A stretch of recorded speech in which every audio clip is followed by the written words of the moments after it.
आम चुनावों से ठीक 2 महीने पहले इंडिया अलायंस को इतना बड़ा झटका लगा है कि उससे उबरना अब उसके लिए बहुत मुश्किल है। बीजेपी ने नीतीश कुमार को अपने पाले में करके न सिर्फ एक बहुत बड़ा मैसेज दिया है बल्कि विपक्षी एकता की हवा ही निकाल दी है।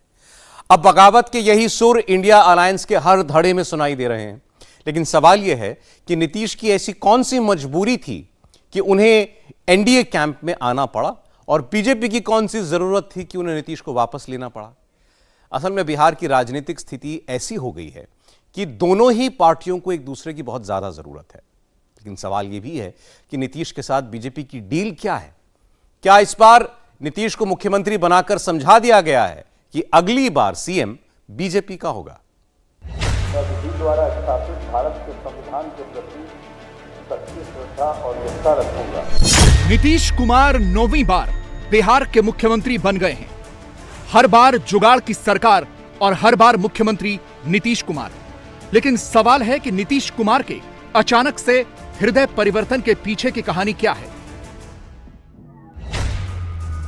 क्या नीतीश कुमार यह समझ गए थे कि कुछ भी कर लें आएगा तो मोदी ही? क्या नीतीश को 2024 में हार सुनिश्चित लग रही थी, इसलिए फिर से एनडीए में वापस आ गए? क्या नीतीश कुमार मोदी की बढ़ती लोकप्रियता को समय रहते पहचान गए? क्या नीतीश कुमार को इंडिया गठबंधन की हार निश्चित लगने लगी थी? अभी खेल शुरू हुई है, अभी खेल बाकी है और मैं जो कहता हूं वो करता हूं।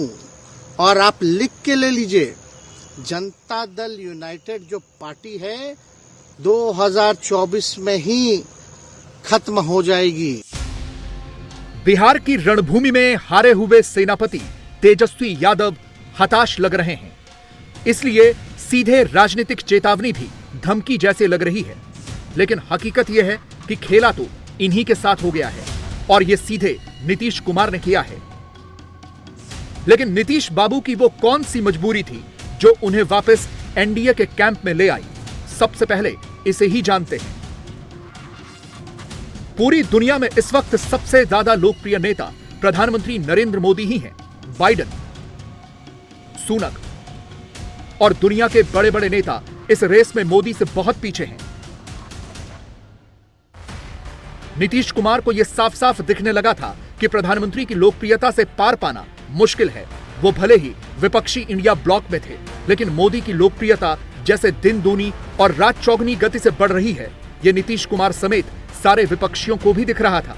नीतीश कुमार समझदार थे, जो वक्त की धार और रफ्तार दोनों पहचान गए और पाला बदल लिया। मोदी की लोकप्रियता पूरे देश में बढ़ रही है। इप्सॉस के सर्वे के मुताबिक पश्चिमी भारत में 80%, पूर्वी भारत में 73%, उत्तर भारत में 72%, यहां तक कि दक्षिण भारत में भी मोदी की अप्रूवल रेटिंग 31% है। नीतीश कुमार को पता है कि वो कुछ भी कर लें, प्रधानमंत्री तो नरेंद्र मोदी ही बनेंगे। वो भारतीय जनता पार्टी की ताकत को कम करके आंक रहे हैं या फिर उनको जानकारी नहीं है। हम उनके साथ रहे हैं, ग्रास रूट पे उनका काम है, साधन संपन्न पार्टी है, प्रधानमंत्री की लोकप्रियता है। उससे लड़ने के लिए जिस तरह का तामझाम होना चाहिए किसी गठबंधन के पास, उसका नितांत अभाव इंडिया गठबंधन के साथ था। वैसे नीतीश ने कोशिश बहुत की, एंटी बीजेपी वाली पार्टियों को एक मंच पर लेकर आए, इंडिया गठबंधन की नींव रखी, पहली बैठक भी पटना में बुलाई। लेकिन धीरे धीरे उन्हें भी लगने लगा कि इस अलायंस को कांग्रेस हाईजैक कर रही है। महीनों बीत जाने के बाद भी सीट शेयरिंग नहीं हुई। इसी बीच वो प्रधानमंत्री की लोकप्रियता में कोई कमी नहीं देख रहे थे। इंडिया गठबंधन के बनने से मोदी की तीसरी बार हैट्रिक लगाने की संभावना पर कोई ब्रेक नहीं लगा, उल्टा मोदी और आगे जाते रहे। एक सर्वे के मुताबिक पीएम की पोस्ट के लिए 52% लोगों की पसंद नरेंद्र मोदी है। दूसरे सर्वे के मुताबिक 58% लोगों की फर्स्ट चॉइस नरेंद्र मोदी है। तीसरे सर्वे के मुताबिक 61% लोग तीसरी बार मोदी को प्रधानमंत्री के तौर पर देखना चाहते हैं। यानी मोदी के सामने तो विपक्ष का कोई चांस ही नहीं था और यह बात नीतीश भी जल्द ही समझ गए। और नीतीश की सारी उम्मीदों पर रहा सहा पानी राम मंदिर ने फेर दिया।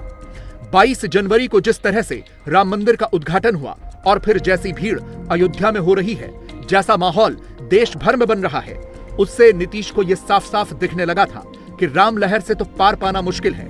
देश का चुनावी मूड मोदी में होने के साथ साथ राम में भी हो गया है। राम मंदिर के उद्घाटन के बाद हुए सर्वे से भी यह साफ हो रहा है कि बीजेपी के सामने विपक्षियों का टिकना मुश्किल है।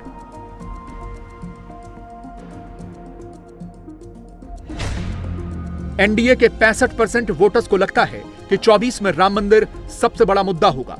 विपक्षी पार्टियों के भी 47% वोटर्स को यही लगता है कि 24 में राम के नाम पर बीजेपी को बम्पर वोट पड़ेगा।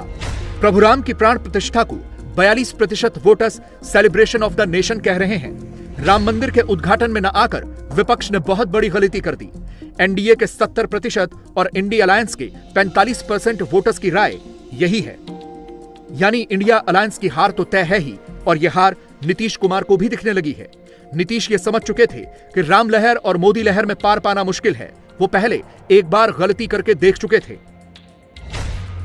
2014 में जब नीतीश मोदी से अलग होकर चुनाव में उतरे तो सिर्फ 5% का स्ट्राइक रेट ला पाए, सिर्फ 2 सीट जीत पाए। मोदी ने 73% के स्ट्राइक रेट से 22 सीटें जीती थीं। मगर जब 19 में नीतीश मोदी के साथ आए तो जेडीयू का स्ट्राइक रेट 94% हो गया। वो 16 सीटें जीत गई। बीजेपी ने 100% के स्ट्राइक रेट से 17 सीटें जीती। नीतीश ये समझ चुके थे कि अगर मोदी से हाथ नहीं मिलाया तो फिर बिहार में पार्टी का सर्वाइवल मुश्किल है। ऐसी धमकी तो अभी से तेजस्वी यादव देने लगे हैं। आप लोग सब लोग जानते हैं कि जो भी बातें ये कह रहे हैं इनको खुद भी नहीं पता। हालांकि हम कोई व्यक्तिगत टिप्पणी नहीं करना चाहते हैं और हम इतना अपने लोगों को आश्वस्त करते हैं कि ना हम में गुस्सा है ना हम में नाराजगी है। हम बड़े संयम रूप से हम लोगों ने गठबंधन धर्म का जो है पालन किया है और उसी हिसाब से हम लोग आगे जनता के बीच अपनी बातों को रखेंगे। लेकिन एक बात स्पष्ट रूप से मैं कह देना चाहता हूं कि अभी खेल शुरू हुई है, अभी खेल बाकी है और मैं जो कहता हूं वो करता हूं। और आप लिख के ले लीजिए, जनता दल यूनाइटेड जो पार्टी है 2024 में ही खत्म हो जाएगी, ये निश्चित रूप से लिख लीजिए। और अभी तो खेल शुरू हुआ है, खेल बाकी है। जो बात तेजस्वी ने इस्तीफे के बाद कैमरे पर कही, खबर है कि वैसा ही डर नीतीश को सरकार में रहते हुए लगने लगा था। आरजेडी नीतीश के विधायकों को पोच कर रही थी और नीतीश को भी यह लग रहा था कि उनकी मुख्यमंत्री की कुर्सी कभी भी गिर सकती है। दूसरी तरफ इंडिया अलायंस में रहते हुए उन्हें सीट शेयरिंग के फॉर्मूले में भी इतनी सीटें नहीं मिल पाती। 2019 का लोकसभा चुनाव नीतीश ने बीजेपी के साथ मिलकर 17 सीटों पर लड़ा था, लेकिन इस बार कांग्रेस आरजेडी नीतीश को 17 सीटें देने के लिए तैयार नहीं थे। इसीलिए नीतीश ने एनडीए के साथ डील की। यहां सीट शेयरिंग का फॉर्मूला पहले से तय है, कुछ सोचना ही नहीं है। बीजेपी नीतीश कुमार के लिए नेचुरल अलाई है। उन्होंने जीवन भर लालू यादव के खिलाफ पॉलिटिक्स की है। नीतीश बीजेपी के साथ कंफर्टेबल भी हैं, लेकिन सवाल यह है कि बीजेपी की ऐसी कौन सी मजबूरी थी जो उन्हें नीतीश कुमार को फिर से मुख्यमंत्री बनाना पड़ा। नीतीश कुमार का मोदी को और बीजेपी को धोखा देने का पुराना इतिहास रहा है, तो फिर बीजेपी इस बार इस ट्रैप में क्यों फंसी? इसका जवाब सुनने से पहले नरेंद्र मोदी का एक बहुत पुराना बयान सुनना जरूरी है। तब मोदी मुख्यमंत्री भी नहीं बने थे। प्रारंभ में अचानक जब समाचार मिलते हैं तो कार्यकर्ता के मन को थोड़ा प्रश्न उठता है, लेकिन आखिरकार हमारी पार्टी में कार्यकर्ता इस बातों को समझते हैं कि भाई हमने एक बहुत बड़ी लड़ाई लड़नी है, तो कभी कभी हम विभीषण का भी सहाय ले लेते हैं और हमने लिया है। बीजेपी की ये बड़ी लड़ाई कांग्रेस और इंडिया गठबंधन के खिलाफ है। इसीलिए इस बड़ी लड़ाई को जीतने के लिए बीजेपी ने नीतीश से हाथ मिलाया। बीजेपी के लिए इस वक्त नरेंद्र मोदी की हैट्रिक और 400 सीटों से नीचे कुछ भी मंजूर नहीं है। बीजेपी अपने खिलाफ खड़े होने वाले विपक्ष को पूरी तरह से बिखेर देना चाहती है। इसलिए अलायंस के ही प्रणेता को अपने पाले में कर लिया। इससे बड़ा झटका इंडिया अलायंस के लिए और क्या होगा? प्रधानमंत्री मोदी जी के नेतृत्व में आने वाले समय में बिहार लोकसभा में स्वीप करेगा और एनडीए स्वीप करेगा और विधानसभा के चुनाव में भी एनडीए की सरकार बनना निश्चित रहेगा, ये हम महसूस करते हैं। और ये जो इंडिया अलायंस है, ये कंसेप्चुअली फेल कर चुका है।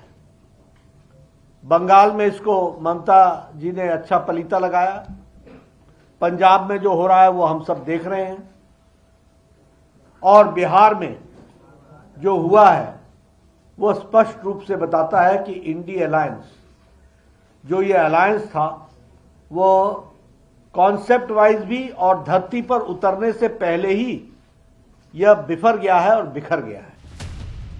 बीजेपी को यह भी दिख रहा है कि बिहार में जातीय समीकरणों की वजह से नुकसान हो सकता है। चुनावों से पहले बीजेपी हर राज्य में अपने इंटरनल सर्वे करवाती है। ऐसे ही एक सर्वे में बीजेपी को पता लगा कि बिहार में अति पिछड़ा वर्ग के ज्यादातर वोटर्स लोकसभा चुनाव के दौरान भी नीतीश कुमार के साथ जुड़े रह सकते हैं। जाहिर तौर पर इससे लोकसभा चुनाव में खासा नुकसान हो सकता है। बिहार में अति पिछड़े वर्ग की 36% आबादी है और यह आबादी नीतीश कुमार की पक्की वोटर है। बीजेपी के सर्वे में पता चला कि यह आगामी लोकसभा चुनाव में नीतीश को ही वोट करेंगे, जिससे बीजेपी को 10 सीटों का नुकसान हो सकता है। सम्राट जी, बड़ी असहज स्थिति आप लोग के लिए भी होगी जब लोग आपसे ये पूछेंगे कि जिस नीतीश कुमार का आप लोगों ने विरोध किया, आप उनके ही साथ चले गए। देखिए, बिहार के विकास के लिए पहले भी हम लोगों ने कुर्बानी दी है और बिहार में विकसित हो और जंगल राज को रोकना है, लालू प्रसाद जी को रोकना है। लालू प्रसाद जी किसके प्रतीक हैं? बालू माफिया, शराब माफिया, जमीन माफिया और घोटाला करने वाला माफिया। मुख्यमंत्री थे तो चारा खा गए, रेल मंत्री हुए तो नौकरी के बदला जमीन खा गए। यही है उनका परिचय। हम लोग जानते हैं उनको अच्छी तरह। 15 साल राज किया, एक व्यक्ति को आरक्षण नहीं दिया। बहुत ही लोग चिल्ला रहे हैं ना, उनके पिताजी, उनके माताजी 15 साल मुख्यमंत्री रहे, एक व्यक्ति का नाम बताए ना आरक्षण मिला हो। लोग तो ये सवाल भी पूछेंगे ना कि जिस नीतीश कुमार के लिए आप लोग अलग अलग शब्द कहते थे, अब उनके साथ आ गए। देखिए, ये वक्त के साथ सारे लोग समझ रहे हैं कि जो लोग जंगल राज से गुंडा राज में तब्दील कर रहे थे, हमने भी वही मांग कर रहा था।